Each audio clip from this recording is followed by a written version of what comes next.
Well, Argyle returned from the final international break of the season with a trip to Watford, a side that they had drawn their previous 3 league games against. So it's no surprise that on Saturday, 3 became 4.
Yeah, a 4th straight draw against Watford in the league for Argyle. A 2nd consecutive 0-0 draw at Vicarage Road as well for the Pilgrims after last season's opener away from home. But it is a point. It's a 3rd clean sheet in the league of the season for Argyle.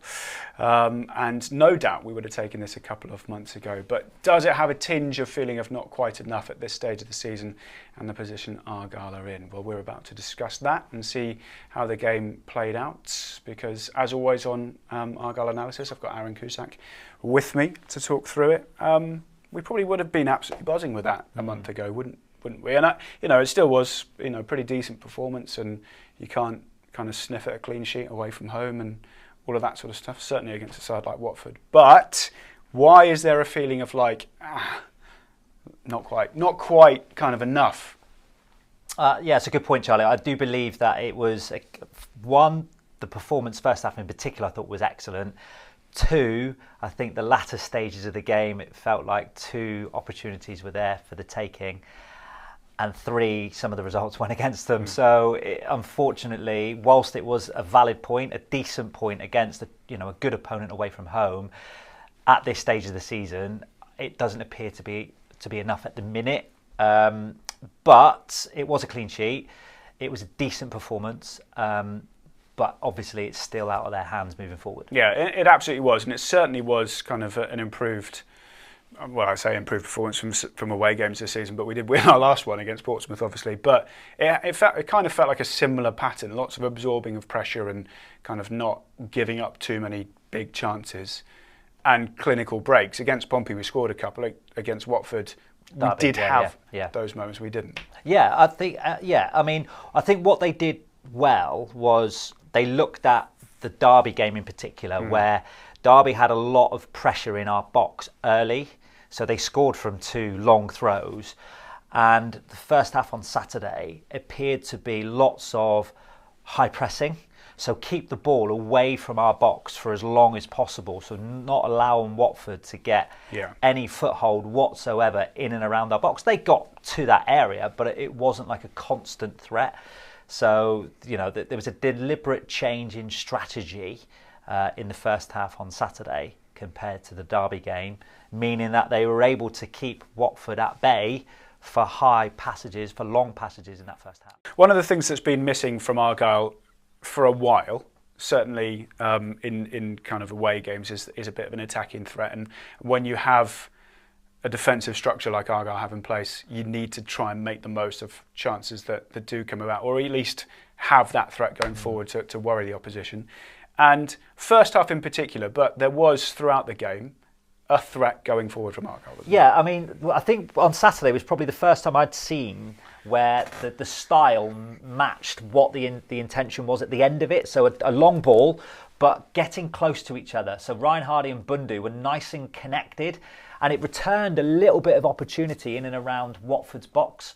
But what I liked is that as the ball is going forward, it was the secondary players. So in this instance, Sorinola and Bundu. Look, so get together as a two, and then that's where you pick up the ball. Look, you pick up the ball in their defensive area, and it gets you higher up the pitch. Look, but now you've got that certainty of securing possession. I love this little bit of play between Obafemi and Ryan Hardy. A little bit of intricacy, brilliant save, because the ball was slightly behind him and Ryan Hardy did well to regain it. So, yeah, we know there's a directness to the play, but it's the way in which they get nice and close. And then as a result, you've got players moving the ball quickly. You've got pace. Bundu, Obafemi, Ryan Hardy have got pace.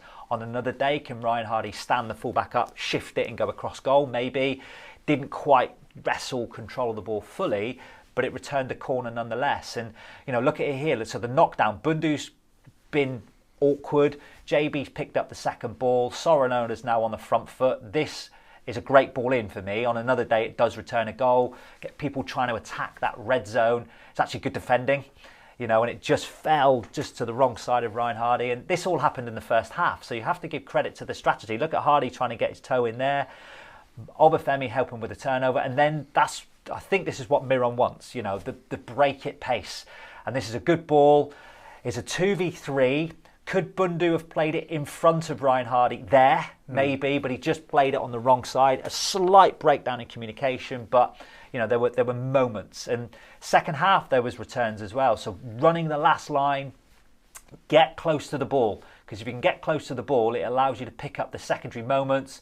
Ryan Hardy went for a shot, didn't quite get it, on target, but there was a threat there. And I love what Such does here, driving with the ball. And when you drive with the ball, you commit defenders. Could he shoot here, Ryan Hardy? I think, I saw his reaction afterwards. He knew he should have shot, but I get what he was trying to do. He thought that Such was with him on his shoulder line and he wanted to reverse it back into him. But, in that moment, if you give Ryan another 99 chances like that, he'll shoot all the time. So there was, again, shoots of good promise.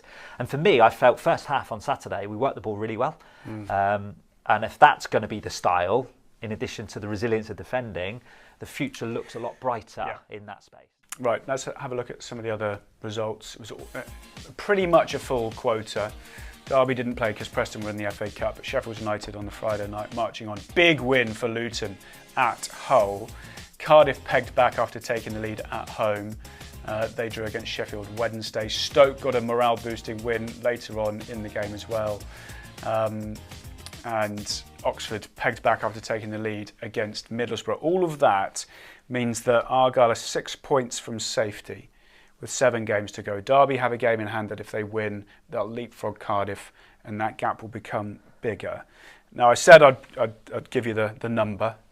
The average points tally over the last 5 seasons it's like 46.8. So I've rounded it up to 47 points, which is 13 more than where Argyle are now, which is, it's four wins and a draw. It's 5 wins. It's a lot from 7 matches. 7 matches. Now it might not be that many, but that's been the number averaged out over the last 5 years. Yeah, and it needs to become a run of wins that we haven't seen all year, So does it feel like a miracle potentially? I wouldn't be surprised if we're capable of winning 3 of them potentially out of the last 7. But whether that will be enough, I'm not so sure. But all they can do is worry about themselves and go for it.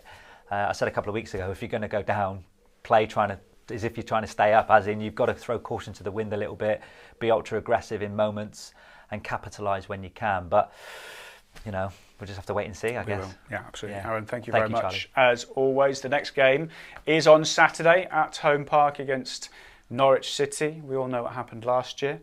And, of course, we owe them a game after the 6-1 loss at Carrow Road earlier this season. We'll have all the build-up to that, all the previews coming up over the next couple of days. Match passes will be available to purchase online as well. And then, of course, the match day starts at 10 o'clock with Argyle breakfast. Pre-match show from Matchday Live at 2:30 with all of the build-up to the game itself. It's going to be difficult, but we're here for the ride, aren't we?